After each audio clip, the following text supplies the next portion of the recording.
Sungguh benar ya Tuhan, Engkaulah Allah yang berkuasa, Allah yang memelihara hidup kami semua umat-Mu.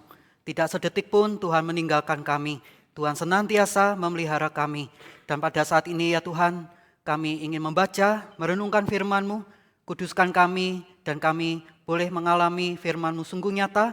Kiranya Roh Kudus yang dapat memimpin kami, mencerahkan akal dan pikiran kami, dan memimpin kami dalam segala kebenaran-Mu. Tolonglah kami semua ya Tuhan, baik hamba yang berbicara maupun setiap Bapak Ibu Saudara yang mendengarnya, kami semua diberkati oleh Tuhan. Terima kasih ya Tuhan, di dalam nama Yesus Tuhan Juru Selamat kami berdoa. Haleluya, amin. Shalom Bapak Ibu, saudara-saudari yang dikasihi oleh Tuhan Yesus Kristus. Terima kasih kepada Bapak Gembala Sidang, para rohaniwan dan majelis jemaat yang telah memberi kesempatan pada saya, penginjil Gunawan, untuk dapat melayani pemberitaan firman dalam rangka tukar mimbar Sinode GKA. Saya membawa salam dari hamba Tuhan Majelis GKA Immanuel Malang, tempat saya melayani. Kiranya persekutuan kita boleh memuliakan Tuhan dan menjadi berkat. Tema hari ini adalah memberi dan menjadi berkat. Dari 2 Korintus pasal 9 ayat 1 sampai dengan ayatnya yang ke-15. 2 Korintus pasal 9 ayat 1 sampai dengan ayatnya yang ke-15. Kita akan membacanya dan mendengarnya melalui Alkitab audio. Tentang pelayanan kepada orang-orang kudus, tidak perlu lagi aku menuliskannya kepada kamu. Aku telah tahu kerelaan hatimu, tentang mana aku megahkan kamu kepada orang-orang Makedonia. Kataku, Akaya sudah siap sedia sejak tahun yang lampau. Dan kegiatanmu telah menjadi perangsang bagi banyak orang. Aku mengutus saudara-saudara itu, agar kemegahan kami dalam hal ini atas kamu jangan ternyata menjadi sia-sia, tetapi supaya kamu benar-benar siap sedia, seperti yang telah kukatakan, supaya apabila orang-orang Makedonia datang bersama-sama dengan aku, jangan mereka mendapati kamu belum siap sedia, sehingga kami, untuk tidak mengatakan kamu, merasa malu atas keyakinan kami itu. Sebab itu aku merasa perlu mendorong saudara-saudara itu untuk berangkat mendahului aku, supaya mereka lebih dahulu mengurus pemberian yang telah kamu janjikan sebelumnya, agar nanti tersedia sebagai bukti kemurahan hati kamu, dan bukan sebagai pemberian yang dipaksakan. Camkanlah ini, orang yang menabur sedikit akan menuai sedikit juga, dan orang yang menabur banyak akan menuai banyak juga. Hendaklah masing-masing memberikan menurut kerelaan hatinya, jangan dengan sedih hati atau karena paksaan, sebab Allah mengasihi orang yang memberi dengan sukacita. Dan Allah sanggup melimpahkan segala kasih karunia kepada kamu, supaya kamu senantiasa berkecukupan di dalam segala sesuatu, dan malah berkelebihan di dalam pelbagai kebajikan. Seperti ada tertulis, Ia membagi-bagikan, Ia memberikan kepada orang miskin, kebenarannya tetap untuk selamanya. Ia yang menyediakan benih bagi penabur dan roti untuk dimakan. Ia juga yang akan menyediakan benih bagi kamu dan melipat gandakannya dan menumbuhkan buah-buah kebenaranmu. Kamu akan diperkaya dalam segala macam kemurahan hati yang membangkitkan syukur kepada Allah oleh karena kami. Sebab pelayanan kasih yang berisi pemberian ini bukan hanya mencukupkan keperluan-keperluan orang-orang kudus, tetapi juga melimpahkan ucapan syukur kepada Allah.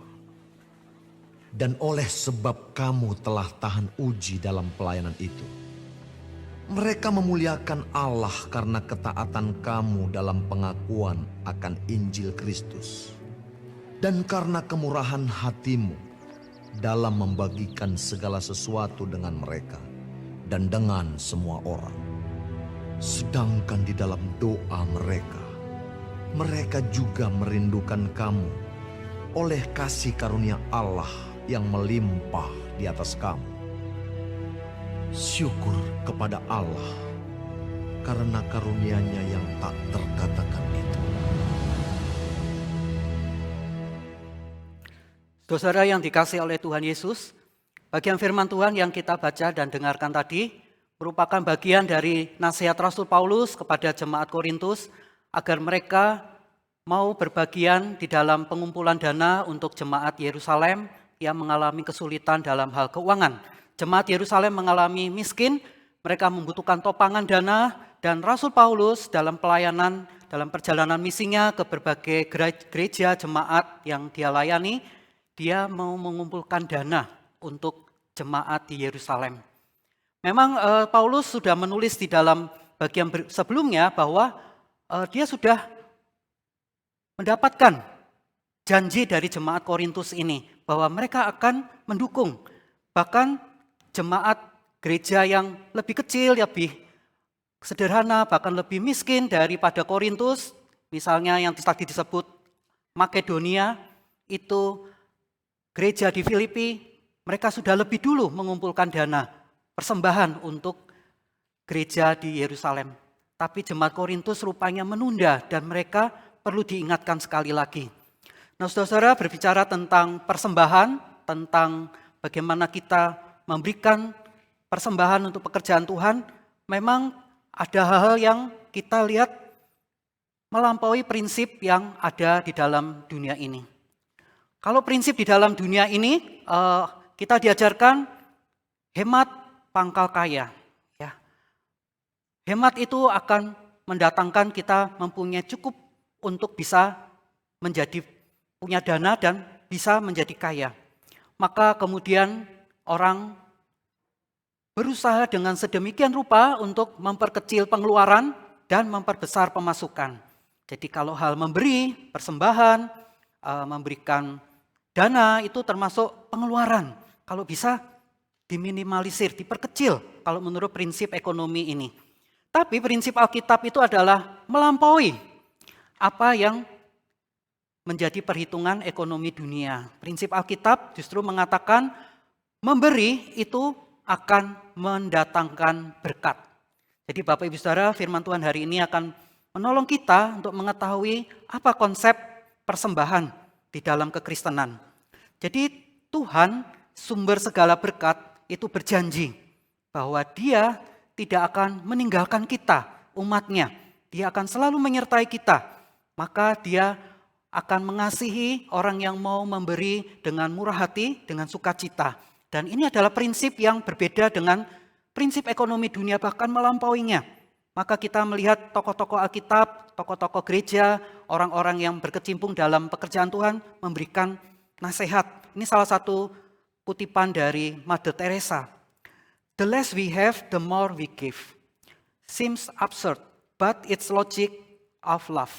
Jadi dalam bahasa kasih, dalam kita mengasihi, memang ada hal-hal yang kalau diukur secara ekonomi dunia kelihatannya tidak masuk akal, absurd. Masa kita dalam keadaan krisis seperti ini kita harus memberi? Kalau bisa sedapat mungkin kita berhemat. Tetapi disinilah letak rahasianya. Semakin kita dalam keadaan terbatas, semakin sedikit yang kita punya. Tetapi kalau kita bersedia memberi, maka disitulah Tuhan akan menyatakan kuasanya bagi kita umatnya. Saudara yang dikasih oleh Tuhan, di Israel ada 2 laut atau 2 danau yang terkenal. Yang pertama sebelah kiri itu Danau Galilea atau juga dikenal Danau Tiberias, Danau Genesaret. Yang sebelah kanan itu danau juga tapi lebih terkenal sebagai Laut Mati. 2 danau ini menerima aliran air dari Sungai Yordan, baik Danau Galilea maupun Laut Mati. Tetapi ada satu perbedaan yang sangat mencolok. Danau Galilea itu ada kehidupan, ada tanaman, ada tumbuhan, ada binatang-binatang, ikan-ikan, plankton. Di situ banyak kehidupan di Danau Galilea. Tetapi di Laut Mati justru tidak ada kehidupan. Di sana gersang, panas, juga baunya itu tidak sedap ya. Dan kadar garamnya itu sangat tinggi. Sehingga kalau Bapak Ibu Saudara berkesempatan ke Israel, biasanya ada orang-orang yang menawarkan berenang di Laut Mati itu ya. Terapung karena kadar garamnya itu sangat tinggi. Tidak ada kehidupan di sana. Ikan-ikan tidak ada yang bisa hidup, tumbuhan juga karena kadar garamnya demikian tinggi. Kenapa bisa demikian? Kontras sama-sama menerima aliran dari Sungai Yordan, tapi yang satu banyak kehidupan dan banyak aliran-aliran keluar dari sungai ini, dari danau ini, maka di situ ada kehidupan. Tapi Laut Mati itu tidak mengalirkan keluar, dia hanya menerima saja. Dia tidak mau mengalirkan keluar. Dia hanya ada di dalam satu tempat saja, airnya tidak mengalir keluar, hanya di Laut Mati saja.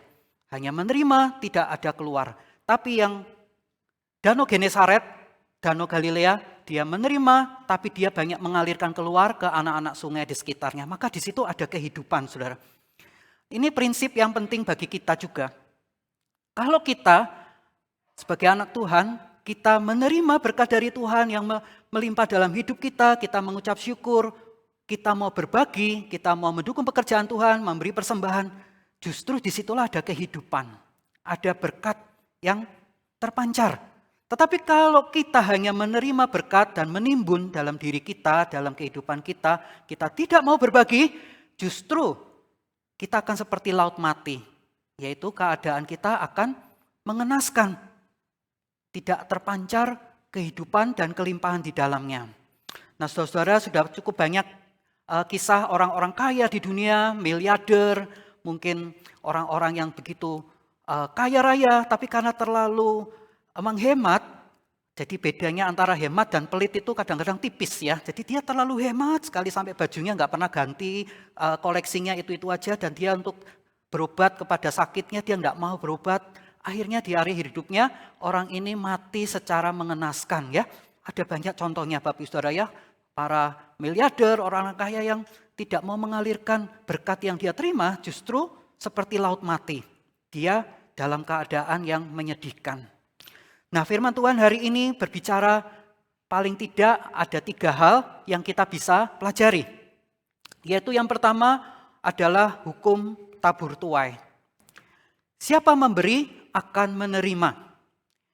Dalam ayat yang ke-6 berkata demikian, camkanlah ini, orang yang menabur sedikit akan menuai sedikit juga, dan orang yang menabur banyak akan menuai banyak juga. Bapak Ibu Saudara yang dikasihi oleh Tuhan, ini dalam dunia pertanian, Rasul Paulus memberikan contoh. Kalau petani ingin panen gandum atau padi atau jagung, tanaman apa saja dalam jumlah yang besar, maka dia harus menaburnya banyak ya, menabur benih dan mengusahakannya rajin memupuk dan memberikan pengairan, maka nanti dia akan menuai hasil yang banyak.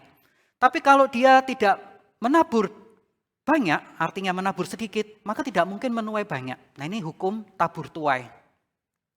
Saudara yang dikasihi oleh Tuhan, ada seorang yang terkenal dalam sejarah gereja, dia seorang dermawan, namanya Agus Frank. Agus Frank ini dia mendirikan panti asuhan untuk menolong anak-anak yatim piatu, anak-anak yang tidak dapat membiayai sekolah, ditampung di panti asuhannya. Di sana dia memberi makan mereka gratis, sekolah, biaya untuk pendidikan. Suatu saat panti asuhannya itu sedang mengalami krisis, keuangan tidak cukup baik, sehingga dia berpikir caranya bagaimana bisa hemat ya. Tapi dia juga bergumul karena kondisi keuangannya makin menipis. Tapi dia percaya Tuhan pasti akan menolong seperti waktu-waktu yang lalu. Nah, suatu pagi ada seorang ibu janda yang datang kepada Agus Frank ini. Jadi mengatakan, Bapak Frank, tolonglah aku dalam keadaan yang sangat terdesak. Berilah aku 1 koin emas. Aku membutuhkan sekali. Aku dalam keadaan yang terdesak. Berilah aku 1 koin emas saja. Sebenarnya Agus Frank ini sudah berpikir, waduh kok datangnya pas keadaan seperti ini ya. Andai kata panti asuhan dalam keadaan yang baik, pasti aku beri. Tapi ini kondisinya krisis. Untuk beli bahan makanan besok aja masih bergumul. Tapi ketika dia akan membalikkan badan, meninggalkan wanita ini, tidak memberi 1 koin emas, Roh Kudus itu berbicara dalam hatinya ya. Lihatlah wanita itu sekali lagi. Berikanlah koin emas yang dia minta. Maka Agus Frank itu dalam hatinya timbul belas kasihan ya. Lalu dia serahkan 1 koin emas seperti yang diminta oleh wanita ini ya. Dan wanita itu menyambutnya dengan sukacita. Dia berterima kasih. Dia memegang tangan dari Agus Frank ini dan mengatakan, terima kasih Tuan Frank. Engkau sangat baik. Kiranya Tuhan yang memberkati. Nah, 2 hari, 3 hari kemudian datanglah sepucuk surat ya dari janda ini dan dia menuliskan dalam suratnya, Tuan Frank terima kasih ya berkat 1 koin emas darimu aku bisa membeli kebutuhanku yang aku sedang dalam keadaan krisis. Terima kasih ya kiranya Tuhan yang memberkati dan membalas kebaikanmu dan aku akan mendoakan pelayananmu, panti asuhanmu. Tuhan kiranya yang memberkati. Nah saudara-saudara, beberapa hari kemudian ternyata Tuhan bekerja di dalam kehidupan Agus Frank ini. Ada donatur yang memberikan 5 koin emas ya. 5 koin emas untuk Agus Frank dan panti asuhannya. Agus Frank mengucap syukur ya. Terima kasih Tuhan, Engkau telah bekerja melalui donatur ini sehingga aku tidak meminta tapi Tuhan sudah menggerakkan orang ini sendiri. Orang ini mengirim 5 koin emas. Ternyata tidak lama kemudian ada orang lain lagi yang mengirim bantuan. Dan jumlahnya banyak sekali saudara, 500 koin emas. Dan itu membuat Agus Frank percaya bahwa Tuhan itu tidak akan membiarkan kita, anak-anaknya, kalau kita rajin, kalau kita mau memberi, pasti Tuhan itu akan menolong kita. Hukum tabur tuai ini, barang siapa menabur dia akan menuai. Tapi siapa yang tidak menabur tidak akan menuai. Bahkan dikatakan di sini oleh firman Tuhan, orang yang menabur banyak akan menuai banyak. Tetapi saudara-saudara, janji Tuhan ini jangan membuat kita motivasinya keliru kepada Tuhan ya. Jadi Tuhan itu sampai berjanji, taburlah, kamu akan menuai. Kamu menabur sedikit, menuai sedikit. Menabur banyak, menuai banyak. Itu hukum dalam dunia pertanian. Tapi jangan sampai kita mengkaitkannya dengan materialisme, akhirnya kita menjadi tamak, seolah-olah kita dengan Tuhan, kita memiliki motivasi berdagang, hitung-hitungan dengan Tuhan. Tuhan aku kasih nih persembahan 1 juta, nanti Tuhan kembalikan aku 10 juta gitu ya. Wah Tuhan aku kasih 5 juta, Tuhan kembalikan 500 juta gitu ya. Kan Tuhan berjanji, barang siapa menabur dia akan menuai berlipat kali. Ya saudara, Tuhan memang sanggup memberikan. Tetapi itu dalam kehendak dan kedaulatannya. Kita tidak boleh menjadikan Tuhan itu sebagai seperti jin lampu Aladin itu ya. Lampu Aladinnya digosok lalu jinnya keluar. Lalu 3 permintaan Tuanku pasti aku kabulkan gitu ya. Tidak begitu saudara ya. Tuhan dengan kita adalah Tuhan yang sangat mengasihi kita. Dan kita mau mengasihi Tuhan tapi kita tidak memberlakukan status Tuhan itu menurunkan menjadi seperti jin atau dewa berhala kita ya. Kitalah hamba yang senantiasa taat dan tunduk kepada Tuhan. Dialah Tuhan kita. Jadi kita harus memiliki motivasi yang tulus.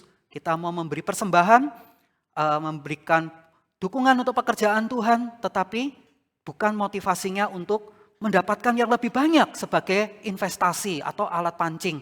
Tidak seperti itu ya. Tetapi kita menyadari bahwa Tuhan yang sudah berjanji adalah Allah yang berdaulat.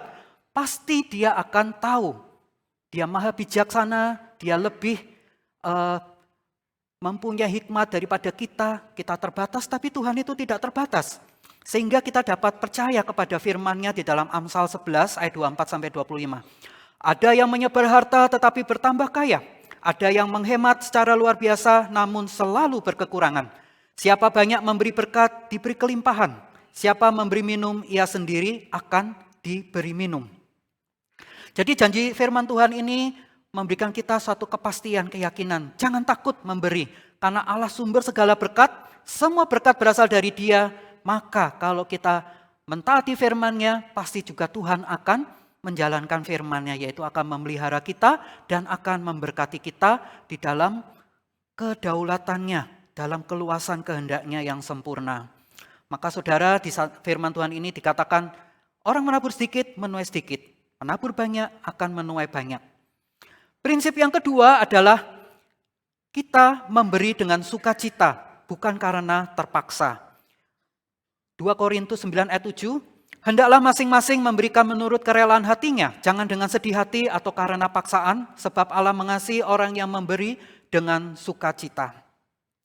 Jadi saudara yang dikasihi oleh Tuhan, ketika kita digerakkan Tuhan, kita mau berbagian dalam pekerjaan Tuhan, maka kita memberi persembahan dengan sukarela, ya, sukarela. Sayangnya banyak orang Kristen yang mungkin suka memberi persembahan, tapi tidak rela. Jadi saudara tidak sukarela ya. Jadi sukarela itu harus suka dan rela gitu ya saudara ya.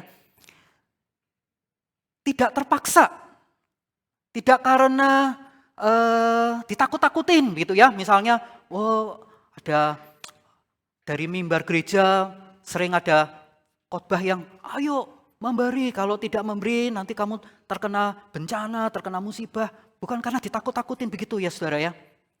Tetapi kita orang-orang yang sudah bertumbuh dewasa di dalam Tuhan, kita sadar memiliki pemahaman bahwa inilah firman Tuhan. Saya sudah diberkati Tuhan, maka saya juga mau menjadi saluran berkat oleh Tuhan melalui harta dipakai untuk pekerjaan Tuhan. Jadi kita memberikan dengan tulus, dengan sukarela, dengan sukacita. Saudara, suatu hari saya pelayanan ke sebuah pos gereja di tempat yang jauh dari Pulau Jawa ini. Nah, di situ ada seseorang yang memberikan persembahan. Jadi persembahannya itu satu perangkat alat musik begitu ya. Satu alat musik lengkap dan jemaat, aktivis, pemain musik semua senang ya. Wah, inilah jawaban doa kita. Kita sudah merindukan untuk punya alat musik yang lengkap dan bisa untuk beribadah memuliakan Tuhan. Supaya jemaat lebih semangat, lebih memuji Tuhan dengan penuh sukacita. Dan memang donatur itu mempersembahkannya kepada gereja untuk dipakai dalam ibadah.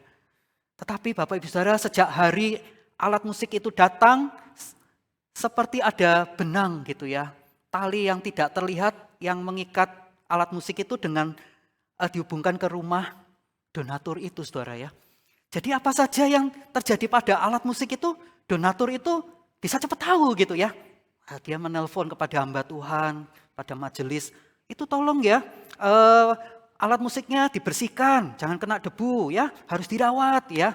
Jangan dipakai oleh orang-orang yang tidak berkepentingan gitu ya. Jangan digeser-geser tanpa setahu saya sudah pilihkan yang bagus, alat tempatnya yang tepat di situ ya, jangan dipindah-pindah. Wah, jadi saudara mungkin maksudnya baik ya, karena untuk supaya alat musik itu dapat digunakan berfungsi dengan baik. Tapi kemudian jadi seperti ada benang gitu ya. Kalau ada sesuatu dengan alat musik itu kayaknya dia kayak punya sensor gitu, langsung tahu gitu ya, langsung dia datang ke gereja, lalu dia kasih instruksi kepada hamba Tuhan, kepada koster, kepada majelis gitu ya. Jadi Bapak Ibu Saudara, suatu kali di gereja itu ada konflik saudara ya. Ya berbahagialah saudara kalau kita bersekutu melayani di gereja, damai sejahtera, semuanya berjalan dengan harmonis. Tapi kalau terjadi konflik itu jadi susah gitu ya saudara-saudara ya. Dan konfliknya itu lama, tidak terselesaikan, akhirnya beberapa aktivis di situ, orang-orang yang berpengaruh itu karena kemauannya nggak dituruti, kambek saudara ya, tidak mau ke gereja, pindah ke gereja lain gitu ya saudara ya. Dan termasuk donatur itu pindah saudara. Dia pindah tidak hanya membawa dirinya, membawa keluarganya ke gereja lain, tapi alat musik yang diberikan itu saudara dibawa pindah saudara. Waduh saudara, jadi bayangkan majelisnya, hamba Tuhannya itu jadi aduh gimana ini ya. kok alat musiknya yang sudah dipersembahkan kepada Tuhan kok ditarik lagi gitu ya. Jadi Bapak Ibu Saudara, memang kalau kita mau memberi persembahan haruslah dengan tulus ya, dengan sukarela, dengan sukacita. Tidak ada embel-embel yang lain. Jadi kita memberinya untuk Tuhan. Dipercayakan untuk kepada gereja, majelis hamba Tuhan yang mengelolanya. Jadi kita harus rela gitu ya. Jangan ada semacam tali gitu ya yang menghubungkan benda pemberian itu dengan kita gitu ya. Wah, itu ya berarti kita belum tulus Saudara ya. Belum sukacita, masih ada sesuatu yang menjadi motivasi kita yang belum berkenan. Maka Saudara di sini dikatakan oleh firman Tuhan, memberi dengan sukacita. Karena kita tahu kita diberkati oleh Tuhan. Segala sesuatu yang ada dalam hidup kita dari Tuhan. Kita dicipta oleh Tuhan. Kita dipelihara oleh Tuhan. Kita diberkati oleh Tuhan. Segala sesuatu yang dalam hidup kita dari Tuhan. Maka kita harus memberinya dengan sukacita, bukan dengan sedih hati ya. Kalau saya beri persembahan ini nanti saya berkurang nih saldo saya. Atau saya kekurangan ini. Kebutuhan saya masih banyak ini. Saudara-saudara yang dikasih oleh Tuhan, saya pernah pelayanan di satu tempat yang jauh dari sini. Jadi tempat itu harga barang itu dengan Surabaya kira-kira 1,5-2 kalinya. Karena banyak juga pedagang di sana yang kulakan di Surabaya itu harganya itu misalnya es krim di sini katakanlah sebelum pandemi 20.000, dapat 1 cup itu di sana 40.000 Saudara. Karena mungkin ya faktor perjalanan, resiko rusak di jalan dan lain-lain ya. Jadi biaya hidup tinggi sekali. Tetapi di sana kami melayani suatu saat kami hitung ya. Wah ini untuk memberi persembahan, persepuluhan, pas ini kita. Tapi kemudian ada kebutuhan lain. Kira-kira cukup enggak ya untuk beli beras? Biasanya kami beli beras itu yang 5 kilo itu ya, satu kantong itu yang 5 liter atau 5 kilo itu kami tampung di ember, lalu diambil oleh istri saya tiap hari berapa cangkir gitu ya. Lalu biasanya akan habis dalam 10 hari gitu ya Saudara. Jadi kami sudah prediksi biasanya 3 kali beli atau 4 kali beli begitu ya. Ternyata waktu kami di dalam awal-awal pelayanan itu kami harus memberikan persembahan, persepuluhan dan lain-lain. Secara perhitungan mungkin akan pas gitu ya, akan kurang. Tipis gitu ya. Tapi ternyata Tuhan itu buat keajaiban, yaitu beras yang diambil setiap hari oleh istri saya itu tidak habis Saudara. Lebih dari 10 hari, 12 hari, 15 hari, nggak habis Saudara. Bahkan sampai akhir bulan. Wah luar biasa Saudara ya. Tuhan itu mau mencukupi kebutuhan hamba-hambanya. Bahkan saya teringat ini seperti yang terjadi pada Elia dan janda di Sarfat itu ya. Yaitu Elia disuruh Tuhan datang kepada janda di Sarfat itu meskipun hanya tinggal punya tepung dan minyak sedikit untuk sekali makan, sekali bikin roti, habis itu tidak ada lagi. Tapi ternyata Tuhan berkuasa memberikan mujizat sehingga tidak habis. Dan ternyata itu terjadi saudara-saudara. 1 bulan tidak habis, 2 bulan, akhirnya sampai kemudian Tuhan memberikan kecukupan, mujizat itu berhenti saudara. Mujizat itu berhenti. Dan suatu saat beberapa waktu kemudian malam doa di gereja saya memberikan kesaksian ya. Saya berikan kesaksian tentang pekerjaan Tuhan yang luar biasa itu, mujizat Tuhan itu.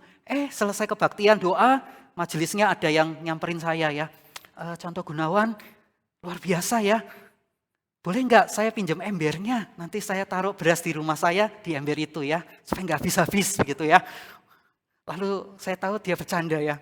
Oh enggak begitulah Pak, itu bukan embernya yang ajaib. Tapi Tuhan ya, Tuhan Yesus kita ajaib. Jadi enggak usah pakai ember pun bisa saudara ya. Jadi Tuhan itu kalau berkehendak, apa saja dia bisa lakukan menurut ketetapan kedaulatannya. Jadi jangan takut saudara. Saya mengalami beberapa kali dalam pelayanan ya. Tuhan kirim burung gagak membawa daging begitu ya. Seperti pada Elia. Ada orang-orang yang kami bangun pagi gitu ya. Buka pintu depan di teras itu ada satu baskom gitu ya, satu baskom yang agak besar isinya daging, kalau nggak salah daging babi gitu ya saudara ya. Padahal daging babi kan mahal ya. Di daerah itu jarang-jarang kan orang dapat daging babi. Memang sering juga daging rusa ya, babi celeng itu ya, babi hutan. Kira-kira 5 kiloan saudara. Tidak tahu siapa yang memberi. Tidak ada yang memberikan info ini dari siapa. Sampai hari kami terakhir pelayanan di daerah itu, kami tetap tidak tahu siapa itu yang mengirim daging persembahan itu ya. Jadi cara Tuhan itu memang di luar kemampuan kita berpikir saudara. Tapi Tuhan itu selalu mau memberkati kita. Maka jangan kita khawatir, jangan kita sedih. Kalau memberi persembahan, wah nanti kita jadi kekurangan. Tuhan itu yang empunya segala berkat. Pasti dia tahu semua kebutuhan kita anak-anaknya. Tuhan bisa memberikan dalam bentuk uang, Tuhan bisa memberikan dalam bentuk harta benda, Tuhan bisa memberikan dalam bentuk segala kebajikan, kesehatan, dan damai sejahtera, sukacita yang melampaui segala hal materi, saudara. Saudara-saudara yang dikasih oleh Tuhan, ada seorang yang kaya raya namanya David Green ya. David Green ini seorang pengusaha retail gitu ya. Dia merintis retail Hobby Lobby ini mulai dari kecil sampai kemudian besar dengan bermodal kira-kira $600, akhirnya menjadi supermarket yang top di Amerika ya sampai hari ini. Kalau saudara buka di internet, Hobby Lobby itu termasuk mart yang sangat terkenal di Amerika dan karyawannya banyak dan omsetnya itu besar.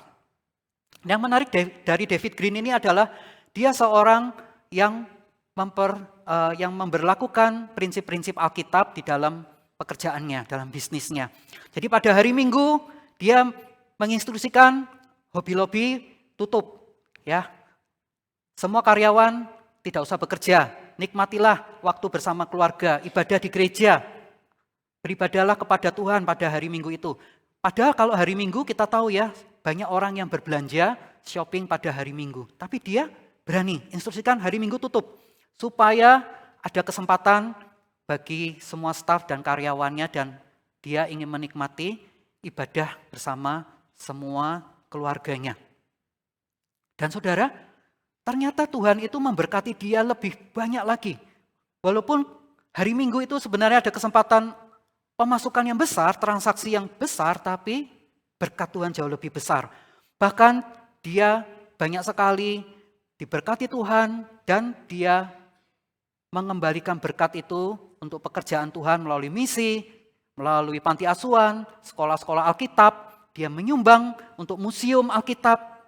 Banyak sekali yang dia sumbangkan, nilainya bisa jutaan dolar.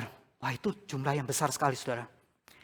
David Green ini kemudian bersaksi di dalam wawancara di berbagai buku dan tempat dan di YouTube juga ada. Dia mengatakan, kita ini hanya stewards, kita ini hanya penata layan. Kita ini adalah hamba-hambanya Tuhan, bukan pemilik. Tuhan yang sudah memberikan kepada kita, kita kelola. Pemiliknya itu Tuhan, kita ini bukan pemilik, kita ini steward, penata layan, hamba dari Tuhan. Maka kita harus memberlakukan harta benda kita, semua aset kita, hidup kita ini kita tahu ini bukan milik kita, milik Tuhan, kita mau gunakan untuk pekerjaan Tuhan. Untuk hal-hal yang bernilai kekal, ya dia katakan, hal-hal yang bernilai kekal itu begitu penting, tidak ada yang lebih penting lagi. Hal-hal yang di dunia ini hanya sementara. Memang kita butuh makan dan minum, kita butuh hal-hal yang di dalam dunia ini, tapi jangan lupa hal-hal yang kekal. Ya, commit ourselves to the eternal things. Yaitu jiwa manusia sangat berharga, firman Tuhan itu sangat mulia, itu adalah bernilai kekal. Maka dia banyak memberi sumbangan, banyak mendukung pekerjaan-pekerjaan Tuhan, dan dia memberikannya dengan sukacita. Dengan begitu rupa sehingga dia banyak dihormati orang, banyak buku-bukunya saudara ya, kalau saudara mau baca, mau di internet, mau beli di amazon.com atau diterjemahkan juga di dalam bahasa Indonesia, kita dapat melihat David Green adalah salah satu dari sekian banyak orang yang dipakai Tuhan memberi dengan sukacita. Saudara yang dikasih oleh Tuhan, prinsip yang ketiga, persembahan itu adalah respon kita, ucapan syukur kita terhadap anugerah Tuhan yang besar. Ya. Kenapa kalau kita memberi persembahan harus dengan sukacita, dengan sukarela, bukan dengan berat hati, bukan dengan sedih hati? Karena saudara, persembahan kita itu tidak akan dapat melebihi apa yang sudah Tuhan berikan dalam hidup kita. Seberapapun besar persembahan yang kita berikan, tidak akan menyamai apa yang sudah Tuhan buat bagi kita. Tuhan sudah mencipta, Tuhan sudah memelihara kita, Tuhan sudah menebus kita. Saudara, Bapa di surga begitu mengasihi kita sehingga Dia mengutus Yesus Kristus, putranya yang tunggal, untuk menebus kita, menyelamatkan kita dari hukuman dosa. Nah saudara-saudara, darah Yesus yang tercurah di kayu salib itu tidak dapat dihargai, tidak dapat dibandingkan dengan emas, perak, logam mulia yang ada di dalam dunia ini. Tidak ada satupun yang bisa dipakai untuk perbandingan yang menyamainya. Daya Yesus itu terlalu mahal, sangat mahal. Tidak dapat dibandingkan dengan apapun dalam dunia ini. Karena itu adalah darah inkarnasi dari pribadi kedua dari Tritunggal. Putra Allah sendiri datang ke dalam dunia untuk menebus kita dengan cara mati di kayu salib. Saudara-saudara, semenderita-menderitanya kita di dalam dunia ini, apakah ada yang lebih menderita daripada Yesus? Mungkinkah kita pernah memikirkan, Yesus meninggalkan takhta sorga yang begitu mulia. Dia mau mengosongkan dirinya menjadi manusia seperti kita, hanya Dia tidak berdosa. Dia mengalami keadaan yang miskin, dan keadaan yang begitu sederhana terbatas, sampai Dia menderita sengsara di kayu salib untuk kita, saudara. Jadi saudara, hukuman salib itu adalah hukuman yang paling menyakitkan di antara semua hukuman mati yang lain. Karena matinya itu pelan-pelan, saudara, dan setiap detik darah yang mengucur akibat paku yang merobek daging otot manusia itu akan membuat tubuh itu menjadi begitu menderitanya. Sehingga Yesus harus mengalami penderitaan yang begitu keji dan begitu mengerikan. Tetapi Dia mau melakukannya karena Dia mengasihi kita. Maka saudara, kalau Yesus Putra Allah, pribadi kedua dari Tritunggal itu, Bapa mau memberikannya bagi kita. Masa di dalam dunia ini ada yang tidak Tuhan mau berikan pada kita ya? Jangan takut saudara ya. Kalau kita memberi persembahan seolah wah nanti saya akan jatuh miskin, akan kekurangan. Apalagi dunia sedang dilanda krisis, kesulitan ekonomi di mana-mana. Apakah Bapa kita menjadi seolah-olah kecil? Bukan saudara ya, Bapa kita jauh lebih besar daripada semua kesulitan kita. Dari keterbatasan ekonomi dalam dunia ini. Bapa kita jauh lebih besar. Dia mampu memberikan apa yang kita perlukan. Anaknya saja Dia berikan. Masa Dia tidak sanggup memelihara hidup kita, saudara? Maka itu kita memberikan persembahan sebagai respon syukur kita. Karena Tuhan sudah memberikan yang terbaik. Tuhan sudah memberikan anaknya yang tunggal. Tuhan sudah memberikan yang terbaik bagi kita. Masa kita hitung-hitungan dengan Tuhan? Jemaat Korintus diingatkan oleh Paulus. Sudah berjanji loh. Kenapa tidak ditepati? Kenapa ditunda-tunda? Saudara-saudara, salah satu tolok ukur dalam kerohanian jemaat itu adalah dalam hal selain pelayanan, selain kerinduan untuk memberikan tenaga, waktu, pikiran, talenta untuk melayani Tuhan, salah satunya tolok ukurnya adalah dalam hal persembahan. Kalau kita, anak Tuhan, memberikan persembahan dengan sukacita, dengan sukarela, ucapan syukur kepada Tuhan, berarti kerohanian kita sedang di dalam keadaan yang sehat, saudara. Tapi kalau kita sudah mulai hitung-hitung, khawatir, takut kekurangan, Akhirnya kita memakai logika dunia ini seolah Tuhan itu jauh lebih kecil daripada hukum ekonomi dunia, saudara. Akhirnya kita jadi, kerohanian kita menyusut, saudara. Jadi kalau kita memberi persembahan dengan sukacita lahir dari ucapan syukur kita kepada Tuhan, itu kerohanian kita sedang dalam keadaan sehat, saudara. Kerohanian kita sedang di dalam pertumbuhan yang baik kepada iman kepada Tuhan. Tapi kalau kita sudah khawatir, sudah takut, terlalu takut, akhirnya apa, saudara? Kerohanian kita akan menjadi kerdil dan akan menjadi tidak berkenan kepada Tuhan. Tuhan akan melewatkan kesempatan-kesempatan kita berbagian dalam pekerjaan Tuhan kalau kita mandek di dalam kerohanian dalam hal memberi.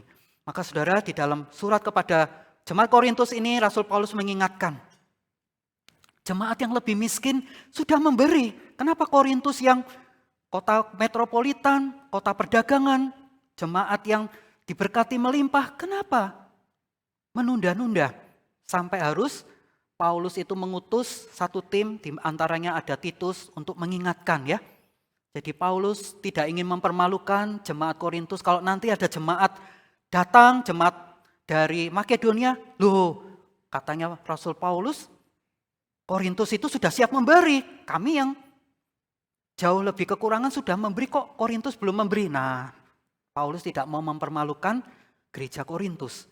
Jadi saudara yang dikasihi Tuhan, itulah yang kita selalu mau camkan dalam hidup kita. Memberi kepada Tuhan bukan berarti kita akan kekurangan, tetapi Tuhan mau kita memberinya sebagai respon atas semua berkat anugerah dari Dia, dan Tuhan tahu memberkati kita. Firman Tuhan dalam Kisah Rasul pasal 20 ayat 35, lebih berbahagia memberi daripada menerima. Ini juga kelihatannya bertentangan ya dengan prinsip dunia ini, saudara ya. Kan enak menerima ya, menerima, kumpulkan, wah saldo saya menimbun banyak ya. Tapi enggak, saudara. Nanti seperti laut mati. Menerima, tidak mau mengalirkan, akhirnya jadi seperti laut mati, saudara. Kita menjadi, kerohanian kita mati, gersang, bahkan kita di dalam keadaan yang mengenaskan, saudara. Lebih berbahagia memberi daripada menerima. Karena semua yang ada dalam hidup kita asalnya dari Tuhan, kita hanya steward, kita hanya penata layang, kita mengalirkan berkat dari Tuhan, kita alirkan kepada tempat-tempat yang Tuhan tunjukkan ya. Untuk gereja, pekerjaan Tuhan, di dalam dunia ini, kepada sesama yang membutuhkan, kita akan menjadi saluran berkat Tuhan. Sehingga kita akan lebih berbahagia. Saudara, pernahkah saudara merasakan bahagianya kalau bisa menolong orang? Yang orang itu mungkin tidak bisa membalas kepada kita ya. Biasanya kan kita mau menolong kalau perhitungan kita, orang ini nanti akan balas budi pada saya. Orang ini nanti akan membalas kebaikan kita gitu ya. Kadang-kadang kita berpikir, aku mau menolong orang yang baik padaku. Kalau yang kurang baik aku tidak mau. Tapi saudara, di sini dikatakan lebih berbahagia memberi daripada menerima. Jadi ketika kita memberi kepada orang yang mungkin secara harafiah, secara penampakan kasat mata mungkin tidak terlalu berharga atau tidak bisa membalas kepada kita, justru ada satu kebahagiaan, saudara. Suatu kali di sebuah jemaat ada seorang ibu yang rajin ke gereja tapi suaminya itu tidak terlalu aktif, sakit keras, saudara, terkena kanker nasofaring. Jadi dia kena kanker nasofaring, dia itu begitu menderitanya sampai dia itu minta, tolonglah dari gereja ada yang mendoakan saya. Kalau saya sembuh, saya akan rajin ke gereja. Saya akan memberi persembahan pada gereja. Tapi setelah didoakan, kok nggak sembuh-sembuh ya.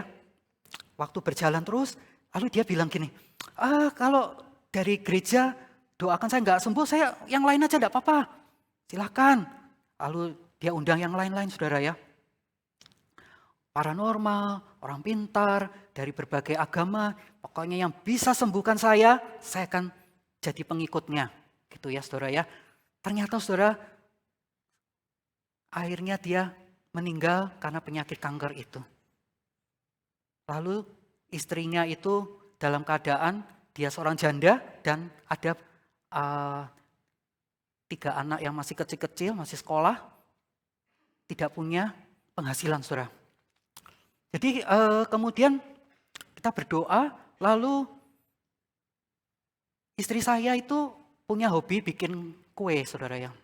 Jadi diajarin, dia sering kasih itu ya, di komisi wanita gitu ya, ada acara masak-memasak atau apa, bikin kue. Terus ibu ini diajarin bikin kue saudara. Mulai dari yang sederhana, bolu, bisa bikin brownies, brownies panggang, brownies kukus, lalu dia jual saudara. Dia jual di kantin sekolah, dia jual di tempat-tempat umum. Tuhan memberkati saudara. Jadi dari tidak bisa membuat sampai bisa membuat kue, ibu itu bisa mendapat penghasilan untuk dirinya dan anak-anaknya saudara. Dan itu dia menyampaikan dalam kesaksian-kesaksian.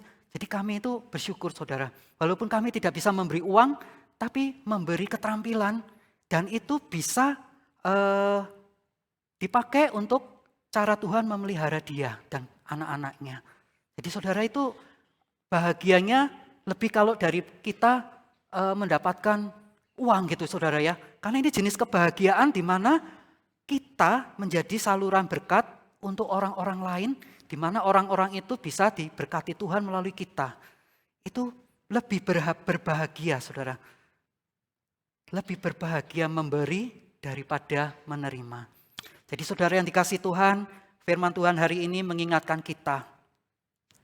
Apapun keadaan kita, Tuhan tahu. Dan Tuhan tidak menuntut kita memberi di luar kemampuan kita. Tuhan tahu setiap kemampuan kita. Semua yang ada pada kita adalah dari Tuhan.